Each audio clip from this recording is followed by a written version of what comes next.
Hi friends, இன்றைக்கி மஞ்சள் பரங்கிக்காயில் அல்வா தான் செய்ய போகிறோம். 2 ஸ்பூன் நெய் எடுத்துகிட்டு நெய் சூடானதும் திருகி வச்சுருந்த பரங்கிக்காயை ஆட் பண்ணிடலாம். கொஞ்சம் நல்லா வேகிற பதத்துக்கு, இந்த பதத்துக்கு வெந்ததும் சிம்லேயே வச்சு தான் வேக விடணும். நல்லா வெந்ததும் பால் 1/4 லிட்டர் எடுத்திருந்தேன்.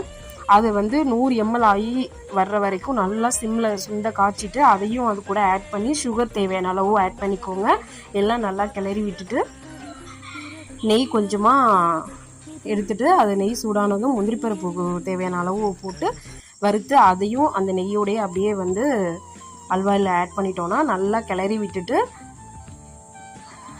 திராட்சை ஆட் பண்ணால் இன்னும் நல்லாயிருக்கும். நான் திராட்சை ஆட் பண்ண மறந்துட்டேன். நல்லா அந்த அல்வா பதத்துக்கு வர்ற அளவுக்கு நல்லா கிளறி விடணும். சிம்லேயே தான் வச்சு கிளறி விடணும். ஃபைனலாக இறக்கிட்டு ஒரு பவுலுக்கு மாற்றி சாப்பிட்டா சூப்பராக இருக்கும்.